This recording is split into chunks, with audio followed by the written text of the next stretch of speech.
안녕하세요. 구독자 여러분들, 축구 토토 승무패 전문 분석팀 S버프입니다. 이번 32회차 경기는 K리그1, 돌아온 K리그1이죠. 6경기 그리고 MLS 8경기로 구성되어 있습니다. 14경기 분석 지금 시작하도록 하겠습니다. 첫 번째 경기는 그 전북과 대구의 K리그 경기인데요. 먼저 홈팀 전북, ACL 복귀해서 이제 자가격리 후에 첫 경기를 치렀는데 우려했던 것보다는 경기력이 나쁘지 않았어요. 부상자들이 조금 있었죠. 그리고 다만 공격 진영에서 확실한 킬러 선수들을 후반에 너무 늦게 투입하면서 득점을 올리지 못했죠. 구스타보는 상대 외국인 수비수 수원FC의 잭슨, 제공권 싸움에서 이겨내지도 못했고 후반 선수 교체 전까지는 찬스가 거의 없었어요. 일류첸코, 한교원, 문선민, 이승기를 그 후반에 동시 교체하면서 확실히 후반 공격적인 작업이 매끄럽고 빠르게 전개가 됐죠. 특히 이승기가 교체 투입되자마자 골과 다름없는 슈팅을 연달아 보여줬고, 문선민은 또 특유의 돌파력으로 측면을 휘저으면서 찬스를 많이 만들었어요. 뭐 김보경, 김승대 이런 뭐 부상자들이 많이 있는 편이지만 대체 자원들이 충분히 많이 있고, 송민규, 그다음에 뭐 사살라, 김진수 이렇게 새롭게 합류한 선수들이 주말 홈 경기에서는 어느 정도 나올 것으로 예상이 되고 있어요. 뭐 ACL 후에 첫 경기 치른 만큼 경기 감각은 금방 올라올 것으로 기대가 되고 있죠. 원정팀 대구입니다. 대구가 결국 부상자들의 공백에 리그 12경기 만에 패배를 당하면서 상승세가 한풀 꺾였죠. 주중 울산 원정에서 올림픽 대표팀에서 복귀한 김재우와 정태욱이 수비 라인에 이름을 올렸는데, 김재우가 착지 과정에서 무릎 부상으로 전반 중반에 교체 아웃됐죠.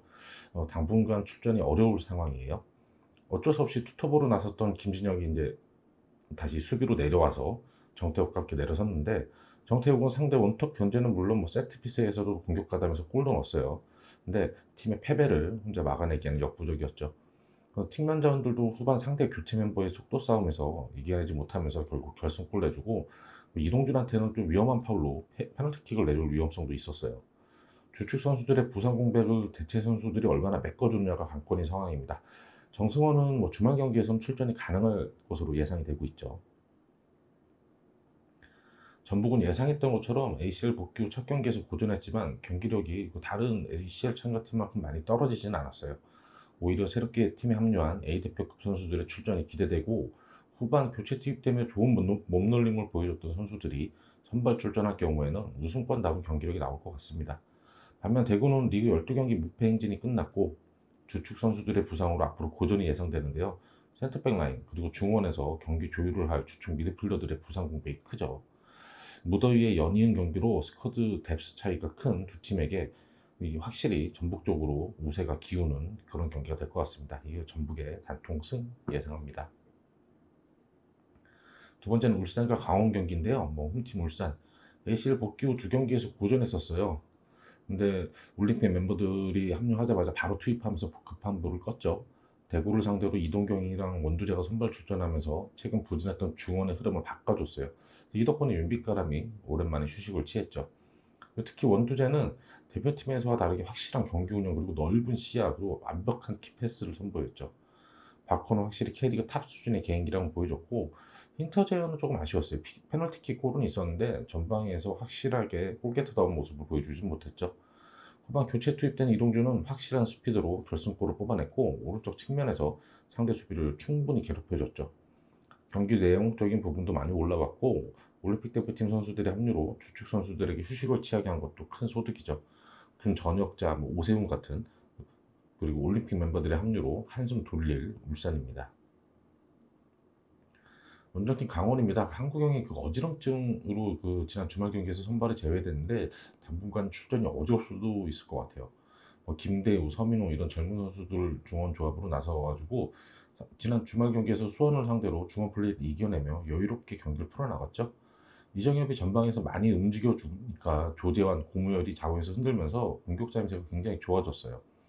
전반 중반에 그 공무열이 완전 미친 듯한 프리킥골로 앞서갔고, 후반에는 윤석영의 프리킥이 직접 골로 들어갔는데 이게 사실 빠른 니어 쪽으로 붙이는 크로스였는데 상대 골키퍼의 미스였죠. 이정엽 영입된 후에 유기적인 공격 전개가 확실히 좋아진 강원입니다. 한국영, 김동현 이 라인이 빠져 있었는데 최전방의 무게감이 좋아지면서 이 좌우에 임창호, 윤석영과 함께 공격 전개가 굉장히 좋아졌어요. 김동현 선수는 이제 합류했죠. 공효율도 중원에서 버텨주는 이정엽이 생기자 측면에서 특유의 역습 스피드도 살아나고 있죠. 임채민과 김영빈 중심의 수비 라인도 아주 견고한 편입니다. 울산의 경기력이 많이 회복됐죠. 특히 원두재의 합류가 천군만마하도 갔어요. 대표팀에서와는 다르게 울산에서의 원두재는 팀의 핵심 자원입니다. 원두재가 뒷라인에서 경기를 풀어주자 확실히 이동경도 살아나죠. 이동준의 합류로 박후에 집중되던 상대 수비도 분산될 수밖에 없어요. 강원 역시 최근 기세가 좋은 상황입니다. 이정엽 합류 후에 공격에 짜임새가 생겼고 젊은 미드필더들이 활기찬 중원 운영이 돋보였죠. 근데 지난 상대가 최근 침체돼 있던 수원이었던 만큼 울산의 강한 전력을 상대로도 중원에서 우위를 점할 수 있을지는 좀 미지수예요. 울산이 체력적으로 힘든 부분이 있겠지만 스쿼드에 두께가 있는 만큼 충분히 버텨내고 연승을 달릴 것으로 예상되는 경기죠. 울산의 승 예상합니다. 세 번째 경기는 수원 삼성과 제주의 경기인데요. 먼저 홈팀 수원은 지난 주말 경기에서 양상민이 되게 오래된 부상이에요. 작년 12월 달에 ACL에서 당했던 부상인데 거의 한 7개월, 8개월 만에 첫 출전하면서 수비 조합을 새롭게 선보였는데 확실히 짜임새에서는 좀 부족했고, 근데 문제가 박대원, 장호익, 양상민 세 선수 전문 센터백이 아니고 원래 측면 수비수들이에요. 그러니까 아무래도 좀 무리수를 둔 거죠. 최성근이 수비형 미드필더로 나섰는데 전반기에 장점이었던 미드필드 플레이가 완전히 실종됐어요. 상대를 압도하지도 못했고 중원 압박이 느슨하니까 상대가 손쉽게 방향 전환하면서 여기저기서 두들겼죠. 프리킥 첫 실점 상황, 골대 맞고 들어가는 골로 골키퍼가 어쩔 수 없이 이건 실점할 수밖에 없었고, 후반 프리킥 실점은 이건 골키퍼 미스였어요. 중원에서 볼 연계가 안 되니까 수비 라인에서 센터백끼리 공 돌리다가 위기를 맞이하기도 하고, 이 센터백 라인에서 빌드업 하다가 볼이 끊겨 장호익, 박대현 이 선수들이 빌드업하다 잘리면서 위기를 몇 번 맞이했죠. 수비 라인에서 민상기도 안 나오니까 햄스트링 부상이라고 합니다. 제공권의 취약점도 계속되고 있고 최정원, 고명석 이런 다른 대체 자원을 좀 고민해봐야 될 상황입니다. 전체적으로 다운돼 있는 팀 분위기를 끌어올려야 되죠. 원정팀 제주입니다. 수비 라인의 제공권을 높이기 위해서 홍준호를 선발로 내세웠어요. 인천 상대로. 근데 무고사 김현의 높이를 의식한 수비 전술 변화였는데, 이 홍준호의 어정쩡한 백패스, 이거는 아마 홍준호 선수가 아마 호흡이 안 맞았던 것 같아요. 그리고 그게 바로 선제 실점으로 이어졌죠. 제로선은 확실히 왼쪽 라인에서 공을 잡으면 굉장히 위력적이에요. 이 왼발로 치고 들어가면서 때리는 슈팅이 순간적인 공간 침투에 의한 강력한 왼발골로 균형을 맞춰줬죠. 이창민의 공간 패스 그리고 공격 라인의 수비 뒷공간 향하는 침투를 자주 보여주는데요. 군 전역 후 합류한 이동수도 그 중원에서 확실한 보탬이 될 것 같아요. 수비력이 좋고 중거리 슈팅 능력도 갖고 있죠. 선수가 피지컬도 좋은데 원래 측면 수비 모든 선수여서 수비력이 꽤 좋습니다. 이창민, 이동수, 이호 조합이 제주의 중원 조합으로 자리 잡을 가능성이 커 보여요. 한 골에 그치긴 했는데 주민규, 제르소, 이동률 이런 공격 자원들의 공간 침투에서 좋은 그림이 굉장히 많이 나왔습니다. 4대1로 패한 경기였는데 경기 내용은 굉장히 우세했어요. 약간 역습에서 실점한 장면이 아쉬워서 좀 아쉽긴 한데, 근데 공격도 침투는 많이 나왔는데 인천이 확 내려서 확실하게 뚫어내지는 잘 못했어요. 잘 나가던 수원의 위기가 좀 심각한 상황이죠. 고승범 군입대 후에 기존 자원들의 배치로 대처가 가능할 것 같았는데 미드필더 자원들의 경기력 저하로 전체적인 팀 밸런스가 무너졌습니다. 지금까지 수원은 올 시즌 고승범이 결장했던 경기에서 아직까지도 승리를 못 챙기고 있는 상황이에요. 반면 제주는 이창민 중심의 미드필드 플레이를 통해서 승리를 챙기지는 못했지만 지난 인천, 강원을 상대로 좋은 경기력을 보여줬어요. 특히 상대 수비 뒷공간 파고드는 공격 진영의 움직임이 굉장히 좋았습니다. 수원이 연패를 끊기 위해 투혼 축구를 구사할 것 같은데 부상과 차출 변수로 정상 전력이 아니에요. 제주의 짜임새 있는 경기력을 수원이 넘어서기 힘들어 보이는데요. 근데 권창훈이 아마 출전이 가능할 것 같아요. 권창훈이 가세하는 만큼 수원도 중원의 힘이 더해지면서 좀 버텨내기는 할 수도 있겠죠. 그래도 수원이 이기긴 힘들 것 같고 수원의 무패 예상합니다. 네 번째 경기는 성남과 포항 경기입니다. 자가격리 후 가진 두 경기에서 경기력이 기대 이하인 성남이에요. 꾸역꾸역 버텨내고 있는데 결국 포항 원정에서는 실점하며 패했죠. 공경원이 합류하면서 새롭게 짠 공경원, 리차드, 이종성 이 3백 조합은 수비적인 밸런스 굉장히 괜찮습니다. 이종성도 원래 센터백으로 보면서 빌드업에 관여하는 플레이를 많이 해왔던 선수죠. 다만 공격 전개 작업이 거의 안 되고 있어요. 그 뮬리치에 어쩌다 한 번 나오는 그 성큼성큼 역습 외에는 위협적인 그림이 잘 나타나질 않습니다. 이게 자가격리 후 연이은 무더위 경기를 치르면서 선수단의 근육적인 무리가 올 수도 있을 것 같은 그런 상황이죠. 원정팀 포항입니다. 이가 없이 잇몸으로 버티고 있는 포항이죠. 송민규의 이적 공백도 크지만 크베시치, 팔라시오스 부상자들도 많은 상황이에요. 전체적으로 공격 라인의 힘이 약해졌죠. 어린 선수들을 투입하면서 버텨내고 있는데 외줄타기 하듯 간당간당한 어려운 상황이에요. 그나마 시즌 초반부터 확실히 쪼코로 활약해온 고영준이 최근 2경기 연속 공격 포인트 올리면서 버텨내고 있죠. 신진호, 신가훈이 버티고선 중원의 안정감을 바탕으로 수비적인 부분은 어느 정도 밸런스가 잡혔는데 앞선으로 공이 전개되더라도 골문 앞에서 버텨줄 공격수가 없습니다. 타시 역시 컨디션 저하로 후반 교체로만 나서고 있죠. 에이스 강상우를 다시 공격적으로 올리는 카드도 있지만 수비 밸런스를 고려해서는 딱히 시도하진 않을 것 같네요. 분위기가 많이 다운되면 힘든 상황에서 두 팀이 주중 경기에 이어서 바로 주말에 맞대결을 펼치죠. 주중 경기에서는 뭐 이거 누가 우세했다 말하기 민망할 정도로 두 팀 모두 힘든 경기력을 보여줬죠.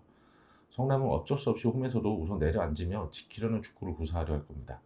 코로나 자가격리로 선수들이 긴 시간 정상적인 훈련을 소화하지 못한 만큼 무더위 속에서 연이은 경기는 성남에게 확실히 큰 부담이 될 거예요. 성남은 이미 한번 경험한 김기동 감독이 두터운 수비 전술을 타파할 전술적 카드를 들고 오면서 승리를 노릴 것 같은데요. 근데 공격력이 약화된 두 팀인 만큼 높은 확률로 무득점 무승부 가능성도 커 보입니다. 성남의 무패 예상합니다. 다섯 번째 경기는 MLS 콜럼버스와 애틀란타 경기인데요. 먼저 홈팀 콜럼버스. 지난 주중 DC를 상대로 젤라라인 중심의 미드필드 플레이로 우세를 잡으며 경기를 압도했죠. 그러나 센터백 라인의 실책으로 선제골을 내주며 끌려갔어요. 짜임새 있는 미드필더 라인을 바탕으로 공세를 퍼부었지만 수비적으로 내려선 DC를 공략하기는 좀 어려웠죠. 오히려 상대의 측면 역습 그리고 센터백의 판단 미스로 페널티킥 내주면서 전반에만 3실점하는 불운을 겪었어요. 후반 대표팀에서 복귀한 자라데스가 출전하면서 조금씩 공격의 완성도가 높아졌고 결국 자라데스로 시작된 공격에서 몰리노가 한 골을 만회했고 젤라라연도 추가골 기록하지만 결국 2대4로 패했어요. 이게 전체적인 경기 내용은 나쁘지 않았는데 이는 센터백들의 판단 미스 실책으로 내준 골이 무려 3골이나 됩니다. 원정팀 애틀랜타입니다. 지난 주말 올랜도 원정에서 3대2로 패하며 다시 연패가 시작됐지만 주중에 몬트리올 원정에서는 가까스로 비겨내며 연패를 끊어냈죠. 측면적으로 벨로가 합류하면서 중원이 탄탄해지자 모레노가 아예 최전방으로 전진 배치됐어요. 공격적으로 운영을 했죠. 모레노, 마르티네즈, 바르크 조합이 최전방에서 휘젓자 상대 수비를 흔들기엔 충분했습니다. 벨로 역시 왼쪽 측면에서 활발하게 공격 가담하면서 측면을 흔들었죠. 우세하게 끌고 가다가 박스 앞 혼전 상황에서 상대 전진 패스 한 방에 무너지는 장면이 좀 아쉬웠죠. 코너킥 상황에서도 상대 공격 가담한 센터백을 아무도 마크하지 않는 실책으로 추가 실점을 했어요.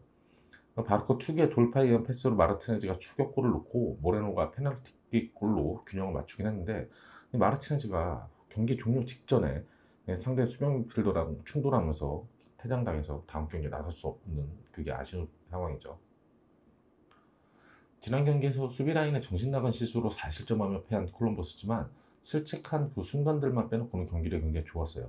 특히 자라데스가 복귀하면서 전방에 무게감이 생기고 젤라레안의 경기 운영도 빛났죠. 애틀란타는 대표 선수들이 복귀하면서 서서히 부진에서 벗어나나 했는데 유일한 최전방 골게터 마르티네즈가 불필요한 파울로 퇴장당하며 경기에 나설 수 없는 상황이죠. 모레노와 바르콜로 앞서 빠른 공세를 펼쳐보겠지만 오히려 콜럼버스의 공세를 막아내기 급급할 상황이죠. 이 경기는 콜럼버스의 승 예상합니다. 몇 번째 경기는 미네소타와 휴스턴의 경기인데 먼저 홈팀 미네소타 원정 2연전을 2대2 무승부로 마무리 후 홈으로 돌아왔죠. 밴쿠버의 양측면 날개의 공세에 휘둘리며 수세적인 경기를 치를 수밖에 없었어요. 결국 상대 다음에 라인 브레이크에 걸리며 선제 실점했고 주도권 찾아오면서 로드, 레이노스, 핀네이로 이어지는 패스 플레이로 상대 수비를 무너뜨리며 동쪽골을 성공시켰습니다. 핀네이가 후반 은우를 투입하면서 공격적인 교체해서 최전방에서 제공권 싸움 좋게 가져가며 우세를 잡았어요. 공세를 펼치면서 로드의 개인기로 역전골까지 뽑았죠. 근데 종료 직전에 상대 돌파에 페널티킥 내주면서 좀 결과는 무승부에 그쳤어요. 최근 레이노소, 도슨, 핀네이, 로드 이런 이선 선수들의 컨디션이 굉장히 좋습니다. 은우도 최전방에서 골과 상관없이 존재감 보여주고 있죠. 최근 4경기 연속 득점하고 있고 3경기 연속 2득점하면서 확실히 공격적인 부분에 완성도가 좋아졌음을 보여주고 있습니다. 수비적인 부분도 좋아졌지만 경기 막판에 꼭 실점하는 요 부분이 아쉬운 부분이죠. 집중력이 좀 떨어져요 마지막에. 여섯 원정팀 휴스턴입니다. 벌써 10경기째 승리가 없습니다. 약체 오스틴 상대로 승리 노렸지만 자책골로 선제골을 내주고, 또 기록상 이게 상대 골로 기록이 됐는데 골대 맞고 나온 슈팅이 발렌틴 맞고 들어갔거든요. 브루네 실점 뒤 전반 20분에 중앙 미드필더 케렌이 퇴장까지 당하면서 숫자 13까지 넣었죠. 베어드의 슈팅을 상대 골키퍼가 쳐낸 걸 파셔가 재차 차넣으면 어떻게 쫓아갔는데, 파셔는 확실히 대표팀에서 복귀 후에 존재감을 보여주고 있죠. 전반 막판 상대 슈팅 막아낸 것이 또 하필 상대 선수 앞으로 떨어지면서 추가 실점했는데, 참 좀 운이 따르지 않았어요. 퇴장이 자책골, 퇴장, 그리고 또 하필 리바운드 슈팅이 또 이거 좀 운이 없었죠. 후반 측면 무너지면서 추가 실점을 했고, 근데 또 피컷이 특유의 강한 전방 압박으로 상대 실체를 쫓아서 한 골을 더 추격하기까지 했습니다. 파시의 복귀로 휴식 취한 우르티와 함께 공격을 이끌 것 같고요. 전체적으로 다운된 팀 분위기를 끌어올려야 되는 그런 상황이죠. 전력 차이가 크진 않지만 최근 분위기는 완전히 상반되는 두 팀이에요.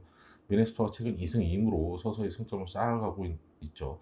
특히 올 시즌 홈에서 미네소타가 강한 모습 보여주고 있습니다. 더군다나 주중 라운드에서 미네소타는 경기가 없었어요. 휴식을 취한 거죠. 휴스턴은 무승 행진이 10경기로 늘어났죠. 뭐 잘못 적었는데 무승입니다. 좀처럼 부진이 끝이 안 보입니다. 공격력이 살아나려 하니 수비 라인이 말썽이고, 더군다나 주축 미드필더의 퇴장 입장까지 겹쳐버렸죠. 주중 무더위 속에 10명에서 경기를 치른 휴스턴의 체력 소모가 굉장히 컸어요. 휴식을 취한 미네소타가 확실한 조건이 유리한 경기죠. 맞대결 전적에서도 홈에서는 미네소타가 우세했습니다. 이 경기 그냥 미네소타의 승 예상합니다. 일곱 번째 경기는 댈러스와 오스틴. 뭐 이거 텍사스주의 더비죠. 홈팀 댈러스, 강팀들과의 원정 2연전에서 1승 1무를 거두며 올 시즌 원정 7전 전패의 부진을 털어내고 왔죠. 굉장히 이변이었어요. 그 댈러스는 18살의 페피, 20살의 페레이라, 21살의 포미칼, 20살의 스콘. 댈러스의 공격 진영을 이렇게 어린 선수들이 이끌어가는데 간결한 패스, 침투, 활동량이 아주 좋습니다. 캔자시티 상대로는 상대에게 경기 운영에서 밀렸는데, 이 젊은 피들이 폭발하면서 포미칼과 페레이라의 강력한 슈팅으로 2대1로 승리했죠. 이어진 시애틀과의 주중 경기에서는 수비적으로 내려서면서 상대 공세를 잘 틀어막았어요. 포백의 수비 밸런스가 나쁘진 않았지만 중원에서의 수비 가담이 템포가 느리며 공간을 내줬고, 결국 그게 슈팅을 허용하는 빌미가 돼버렸죠. 아마 시애틀 상대로는 골대 맞는 슈팅들이, 시애틀의 슈팅들이 골대를 안 때렸다면 패했을 그럴 경기였어요. 원정팀 오스틴입니다. 텍사스주 라이벌 휴스턴을 상대로 리그 4경기 만에 승리를 챙겼죠. 홈에서 공격적인 운영을 하면서 상대 중앙 미드필더가 이른 시간 퇴장당하자 수적으로 우위를 갖고 이겨냈죠. 중원에서 포체티노가 상대 뒷공간 노리는 움직임이 좋았고, 가감한 슈팅도 좋았습니다. 박스 안에서 슈팅이 튀어나온 거를 멀티골로 작성을 했죠. 상대 태으로 손쉬운 승리를 좀 챙길 수 있었는데, 수비 밸런스에 문제가 있었어요. 내려서면 역습으로 나설 상대의 뻔한 공격 패턴에 대응하지 못하면서 실점했죠. 막판에는 상대 강한 전방 압박에 실수하면서 실점하기도 했어요. 도밍게스와 포체티노, 파군데스 이런 공격적인 위치에 있는 선수들의 개인기량은 뛰어난데 중원에서 안정감이 좀 떨어집니다. 올 시즌 지금 16경기를 했는데 무실점 경기가 4경기밖에 안 돼요. 텍사스주에 위치한 두 팀의 맞대결인데요. 오스틴은 지난주 중 휴스턴과의 경기에서 상대 이른 퇴장으로 이득 보며 승리했지만 수비적인 부분에서 아쉬운 부분들이 발각됐어요. 10명으로 싸우는 상대에게 2골이나 내준 건 좀 문제가 있죠. 공격적으로 운영을 하지만 최전방 마무리 능력이 안 좋고 공격 쪽에 숫자를 많이 두다 보니 수비 쪽에서 어려운 상황이 많이 발생해요. 홈팀 댈러스는 올 시즌 무패입니다. 이상하리만큼 홈에서 강한 모습 보여주고 있죠. 최근 원정 2연전에서 강팀들을 상대로도 효율적인 축구 구사하며 좋은 경기력을 보였어요. 특히 전방 공격 진영 선수들이 빠르고 간결한 패턴 플레이가 위력적인 모습입니다. 두 팀은 친선전 맞대결은 있지만 이번 경기가 공식전 첫 맞대결이 될 것 같아요. 근데 이 경기 댈러스가 우세하게 안고 갈 것 같습니다. 댈러스의 승 예상합니다. 여덟 번째 경기는 콜로라도와 캔자시티 경기인데요. 콜로라도가 이적 이슈가 좀 있습니다. 아직 지금 현재 저희가 녹음 시간 기준으로 발표는 안 났는데 뭐 기사들이 그렇게 나오고 있어요. 측면 수비수 샘 바이스하고 미드필더 베네제. 지난 솔트레이커의 원정 경기에서 3대0 완패를 당하면서 흔들렸던 콜로라도가 주말 오스틴 원정에서 승리하며 분위기를 반전시켰죠. 중원에서 프라이스가 중심을 잘 잡아주고 최근 공격 쪽에서는 시냐스키의 컨디션이 좋았습니다. 오스틴을 상대로도 특유의 공간 침투로 결승골을 기록했죠. 콜로라도는 주중 경기 휴식을 취하며 체력을 회복할 수 있었고, 더욱 반가운 소식은 골드컵에 차출됐던 선수들이 모두 복귀했다는 소식이죠. 바이스는 이제 이적을 하긴 했지만, 중원의 핵심 켈리아 코스타와 왼쪽 측면 바이스의 복귀로 중원의 경기. 근데 바이스는 제가 이거 작성하고 나서 조금 전에 확인이 됐습니다. 이적이 확정이 됐습니다. 수비력, 이 경기 운영과 수비력이 한층 안정될 거예요. 뭐 아코스타의 합류만 해도 이 선에서 신야스키의 폼은 올라왔지만 최전방에 루비오와 베리오스의 꿀침묵이 좀 길어지고 있는 콜로라도입니다. 원정팀 캔자시티입니다. 캔자시티도 그 부시오의 이적 이슈가 있어요. 지난 주말 홈에서 댈러스에게 충격의 패배를 당했죠. 경기는 우세하게 끌고 갔지만 골 결정력이 떨어졌고 중원 압박이 느슨해지며 중거리골을 연달아 허용하며 1대2로 충격패했어요. 폴리도가 복귀한 공격진은 주중 LAFC 원정에서 4골을 폭발시키며 확실한 공격력을 자랑했죠. 경기 내용은 상대 LAFC 공격적인 운영에 주도권을 뺏겼지만 찬스에서 확실한 마무리 능력을 보여줬죠. 상대 골키퍼의 판단 미스를 폴리도가 골로 마무리했고 살로이 크로스를 풀백 마틴이 추가골, 그리고 오른쪽 풀백 주지의 크로스를 살로이와 킨다가 골로 연결하면서 4대1 대승을 거뒀죠. 폴리도가 합류하면 확실히 전방 무게감이 더해졌고 폴리도, 살로이, 러셀, 쉘튼 로테이션도 가능해졌습니다. 서부지구 1위이자 막강한 공격력과 안정된 팀 밸런스를 자랑하는 캔자시티죠. 특히 폴리도와 살로이가 버티고선 최전방의 결정력은 굉장히 매섭습니다. 콜로라도는 공격력보다 전체적으로 안정적인 경기 운영을 선보이고 있죠. 대표 차출 선수들이 복귀하고 LAFC에서 미드필더 카이에를 영입하며 전력이 한층 안정될 것이고 주중 경기에 휴식을 취한 만큼 체력 안배도 했어요. 캔자시티가 워낙 경기력이 안정적이고 공격적인 만큼 우세한 경기를 펼치겠지만 무더위 속에서 연이은 경기로 체력적인 부담이 클 경기입니다. 무승부 가능성도 열어둬야 될 경기죠. 두 팀 모두 이적 변수가 꽤 있는 상황이에요. 이 경기 콜로라도의 무패 예상합니다. 아홉 번째 경기는 포틀랜드와 레알 솔트레이크의 경기입니다. 먼저 홈팀 포틀랜드. 대표 선수들이 복귀하며 전력이 안정이 됐어요. 여기에 시즌 초반 부진했던 모라가 서서히 득점 감각이 올라오며 최근 4경기에서 3골을 몰아치고 있죠. 상대 크로스를 골키퍼가 제대로 쳐내지 못하면서 선제 실점하며 나가는데 이거 확실히 골키퍼의 캐칭 미스였죠. 지미차라, 모라, 아스프릴라 이 쓰리톱을 앞세워서 공세를 펼쳤고 결국 코너킥 상황에서 틸로마의 백헤딩을 모라가 동쪽골로 연결했죠. 후반 디에고 차라가 퇴장당하는 불운이 있었는데요. 디에고 차라가 후반 추가 시간에 퇴장을 당했어요. 너무 멍청한 행동이었습니다. 다음 경기에 결정할 수밖에 없게 됐죠. 윌리엄슨, 파라데스, 블랑코 이런 선수들 중심으로 중원을 꾸려야 될 거예요. 올 시즌 홈에서는 5승 1무 2패로 포틀랜드 홈 성적이 굉장히 좋은 편이죠. 아홉 번째 경기는 원정팀 솔트레이크입니다. 솔트레이크가 또다시 골 결정력 부족으로 승점을 잃었습니다. 지난 주말 휴스턴 원정, 주중 LA 갤럭시 원정 두 경기 모두 나쁘지 않은 경기를 펼쳤음에도 마무리를 못하면서 1무 1패, 두 경기 연속 무득점이에요. 주중 경기에서는 연이은 경기로 선수들 체력 안배를 위해 크렐리아치, 챙 이런 선수들을 선발해서 제외했죠. 결국 전반에는 이렇다 할 공세를 펼치지 못했고 홈팀 공세를 막아내는 데 급급했습니다. 후반 초반 측면에서 상대 원투 패스에 뚫리며 실점하자 크렐리아치, 챙 연달아 투입하며 분위기를 바꾸려고 했죠. 후반 중반 이후 공세를 펼쳤지만 골문을 향하는 슈팅이 단 3개에 그쳤고 위협적이지도 못했습니다. 공격진의 창끝이 너무 무뎌진 것이 약점인 상황이죠. 중원에서 퇴장 변수가 발생했지만 대표 선수들이 복귀하고 그리고 코파 아메리카에 참여했던 선수들이 컨디션이 살아나며 포틀랜드의 전력이 안정되고 있죠. 특히 지미차로와 마르티네스의 전방 호흡이 매우 좋습니다. 중원의 퇴장 변수 역시 대체 자원들이 충분히 있는 상황이죠. 솔트레이크는 크렐리에치가 고군분투하고 있지만 최전방의 득점전이 너무나도 적은 상황이죠. 최근 기세도 좀 하향세입니다. 아무래도 연이은 경기로 체력적인 부분에 어려움이 큰 것 같아요. 올 시즌 홈 성적이 좋은 포틀랜드가 어렵지 않게 잡아내고 갈 경기가 될 것 같네요. 포틀랜드의 승 예상합니다. 열 번째 경기는 K리그의 서울과 광주의 경기입니다. 가브리엘이 부상으로 빠지며 박주영, 조용욱 선발로 나서면서 지난 울산전 도운하려고 보였죠. 또 백상훈, 고요한이 2선에 투입이 됐고 백상훈 이 선수가 굉장한 활동량을 보여주고 있어요. 이한빈, 김원균, 황현수의 3백 조합 역시 오랜만에 수비적으로 안정된 모습을 보였고 윤종규, 고강민 측면 자원의 수비 가담도 좋았습니다. 여기에 김진야까지 합류하겠죠 이제. 전방에 제공권 우위가 없는데 측면 크로스 위주의 공격을 시도하면서 효과적인 공격을 하지 못했어요. 나상호가 없을 시에는 역습의 속도도 확실히 떨어졌습니다. 두 경기 연속 무실점 경기를 치러내긴 했지만 아직도 전체적인 경기력이 만족스럽지 못합니다. 오스마르 기성용 콤비 없이는 확실히 중원에서 짜임새 있는 패스 플레이가 안 나오고 있어요. 지동원, 박주영, 나상호, 조용호, 팔로세비치 가용 가능한 공격 자원들의 최적의 조합을 찾아내야겠죠. 원정팀 강주입니다.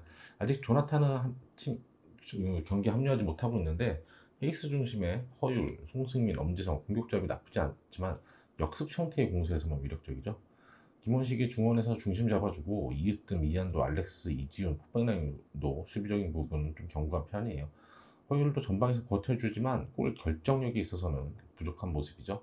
조나탄의 합류가 필요한 상황입니다.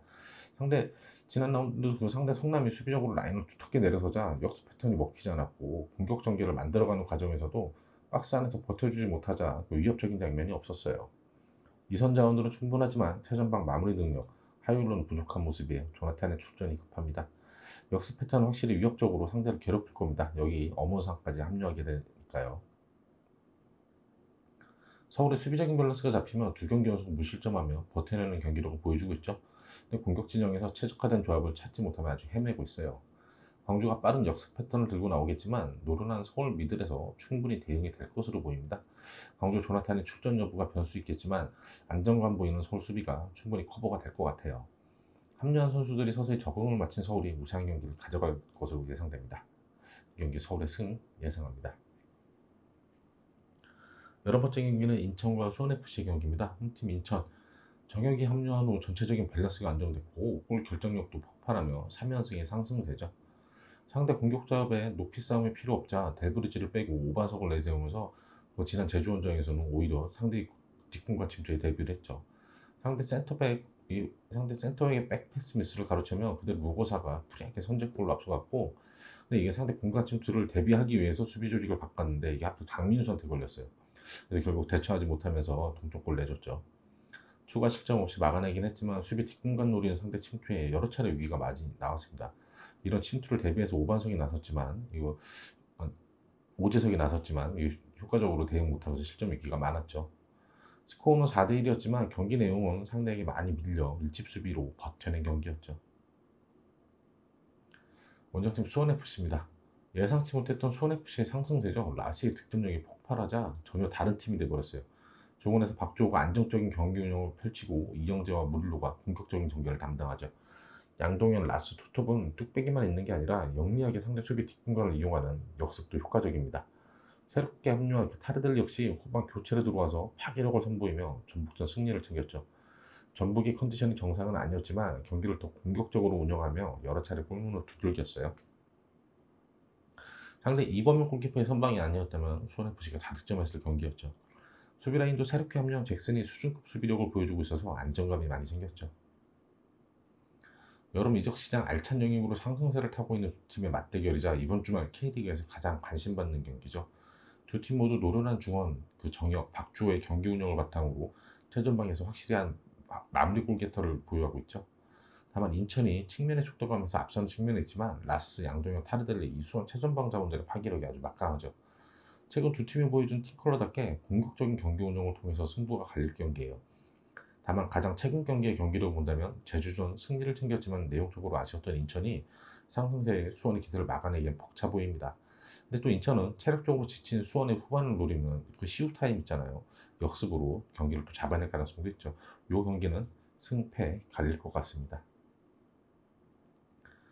12번째 경기는 시카고와 뉴욕 레드불스의 경기인데요. 시카고 그 측면 자원의 프랑코스키가 이적 협의 중이라고 합니다. 아직 발표는 현재 지금 저희 녹음 기준으로 발표는 안 났었는데, 그래서 지난 경기에서 엔트리에 빠졌었죠.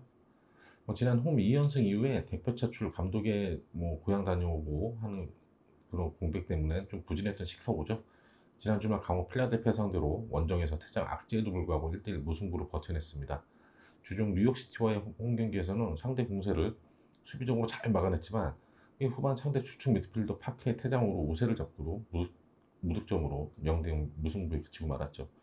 중원에서 메드란의 운영은 좋았는데 알리세다가 조금 밑으로 내려와서 플레이하다 보니까 특유의 공간 침투나 이 속도감이 살아나지 않았습니다. 베리, 오퍼 이 두 선수한테 최전방을 맡기고 있는데 부진이 심각하죠. 오히려 이거 알리세다를 더 전방에 배치해서 3토 형태나 이렇게 바꾸는 게 더 효과적인 공격 전개가 될 것 같아요. 프랑코스키가 이적 협상 중으로 주중 경기 명단에서 제외됐고, 근데 또 센터백 라인에 칼보가 복귀하면서 확실히 수비 안정감도 생겼습니다. 프랑코스키 자리에는 세콜릭이 대체를 하고 있습니다. 원정팀 뉴욕 레드불스입니다. 5경기 연속 승리가 없이 부진이 깊어집니다. 주말에는 강원 뉴잉글랜드를 상대로 공격적인 운영을 펼쳤는데 2대3으로 패했고, 주중에는 약체 신시내티와의 경기에서도 골을 넣기 위해 공격적으로 운영하며 23개의 슈팅을 시도했는데 빵점이에요. 파비오 키말라 투톱의 부진이 심각합니다. 중원에서는 클라크와 카세레스, 카모나 등의 젊은 미드필더들이 중앙과 측면에서 공격 전개를 잘 해주는데 이게 마무리가 잘 안 되고 있습니다. 클라크는 부상에서 이제 회복 후 컨디션이 올라오면서 측면과 중앙으로 가며 좋은 패스를 전개해주고 있죠. 카세레스의 강력한 오른발도 있지만 신시내티가 의도적으로 수비적으로 나오자 좀처럼 촘촘한 수비력을 뚫어내지 못했습니다. 여기 올 시즌 원정 단 1승밖에 없을 정도로 이상하게 원정 성적이 부진한 뉴욕 레드죠. 양팀 모두 최전방 공격수들의 부진으로 부진한 상황이죠. 미드필더 자원들의 득점 지원과 공격 전개는 양팀 모두 좋은 편이지만 최전방에서 마무리 능력이 똑같이 떨어지고 있어요. 그나마 시카고는 칼보이 복귀로 3백 수비 라인이 안정된 상황이죠. 침투와 스피드가 장점인 알리세다를 전방에 배치하며 공격적인 운영을 시도해야겠죠. 뉴욕 레드는 원정 경기인 만큼 무리한 공격적 운영보다는 수비적으로 내려앉으며 칸모나, 카세레스 이런 발빠른 역습을 노릴 것 같아요. 이 선수들을 이용해서. 시카고가 홈인 만큼 우세하게 가져가겠지만 이 골 결정력 문제로 무승부 가능성이 큰 경기입니다. 시카고의 승, 무 예상합니다. 13번째 경기는 마이애미와 내슈빌 경기입니다. 먼저 홈팀 마이애미 6연패 부진에서 벗어나며 최근 3경기 연속 무패죠. 이과인의 골감각이 다시 살아나고 있고 피자로도 대표팀에서 복귀하며 합류했죠. 이름값 있는 선수들이 좀 있는데 아직 정상적인 팀으로서의 조직적인 모습은 안 보여지고 있죠. 지난 주말 몬트리올 상대로 이과인의 멀티골로 승리했고, 주중 올랜도와의 경기에서는 올랜도 상대로 전체적인 전력에서 밀리며 고전하는 경기를 보였어요. 그 올랜도전에서는 상대 나니를 막아내지 못했고 결국 나니의 코너킥이 상대 수비수의 헤딩골로 연결되면서 선제 실점했고, 또 실점 상황에 상대 안토니오가 부상으로 상대 주전 센터백이 후반 교체되며 올랜도의 수비 밸런스가 깨졌어요. 결국 측면 크로스 이은 깁스, 그 EPL 웨스트브롬에서 뛰다 온 선수죠. 깁스의 그 MLS 데뷔골로 간신히 무승부를 거뒀죠. 원정팀 내슈빌입니다. 강원 뉴잉글랜드 레벨 원정에서 주축 선수들을 로테이션 돌리며 나섰죠. 특히 팀 공격의 전부인 무크타르, 사퐁, 릴 이 선수들이 배치해서 시작을 했어요. 상대 공격력을 의식한 듯 수비적인 플레이를 펼치며 안정적인 운영을 펼치다 후반 무크타르, 사퐁, 릴을 순차적으로 투입하며 역습을 노렸죠. 근데 뉴잉글랜드의 안정적인 수비력에 막히면서 무승부에 만족했죠. 연인 경기로 공격 진영의 주축들을 로테이션 돌리며 그 연인 원정 경기에 대비한 것으로 예상됩니다. 지금 3연속 원정 경기죠. 무크타르, 사퐁, 투톱이 선발 출전하고 릴이 중원에서 이들을 서포트한다면 충분히 공격적인 운영도 가능해요. 3백 라인은 확실히 수비력이 뛰어난 편이에요. 리그 전체 최소 실점 2위이고 동부지구에서는 최소 실점 1위 팀입니다. 전체적으로 전력 차이가 나는 경기죠. 내슈빌의 전력이 훨씬 안정적이고 짜임새가 있습니다. 다만 변수가 있다면 최근 연이은 경기로 선수들의 체력이 버텨주느냐가 관건이겠죠. 내슈빌은 지난 주중 원정 경기에서 공격 진영의 주축 선수들을 로테이션 돌리며 체력 안배를 했어요. 마이애미는 최근 로빈슨의 측면 돌파와 이가인의 마무리로 재미를 보고 있지만 이 내슈빌의 탄탄한 수비력을 돌파하기는 어려운 경기로 보입니다. 내슈빌이 우세한 경기가 예상되지만 내슈빌이 이상하리만큼 올 시즌 원정 승리가 없어요. 무승부 가능성이 커 보입니다. 마이애미의 무패 예상합니다. 마지막 14번째 경기는 뉴잉글랜드 레볼루션과 필라델피아 경기입니다. 먼저 뉴잉글랜드 홈에서 내슈빌 상대로 5연승에 도전했는데 골 결정력 부족에 시달리며 0대0 무승부로 끝났죠. 부카라가 대표팀에서 복귀하며 공격 짜임새가 좋아졌지만 그 운이 좀 따르지 않았어요. 그리고 내슈빌이 너무 두텁게 수비를 했죠. 아무래도 그 카를레스 힐이 결장하며 날카로운 킬패스의 부재가 아쉬웠죠. 상대가 의도적으로 라인 내리며 수비하자 박스 안으로 확실하게 찔러주는 볼이 좀 부족했어요. 요게 힐의 공백이었죠. 박스 언저리에서 더 깊게 침투하는데 어려움을 겪었어요. 측면 크로스에 의존하는 단순한 패턴으로는 그 내슈벨의 수비를 뚫어내기 힘들었죠. 북스와 보의 패스 플레이로 페널티킥을 하나 얻어내나 했지만 그 VAR 판독 끝에 페널티킥이 취소되며 결국 무득점에 그쳤죠. 메이저리그 전체 도움 1위, 힐의 공백이 굉장히 컸던 그런 경기였습니다. 최근 필라델피아입니다. 최근 3경기 승리가 없었던 필라델피아가 드디어 승리를 챙겼죠. 차출 선수들이 복귀 후 서서히 경기력이 안정되면서 홈에서 약체 토론토를 상대로 3대0 완승을 거뒀어요. 경기 초반부터 좌우 측면 크로스가 카퍼의 머리를 향하며 공세를 펼쳤어요.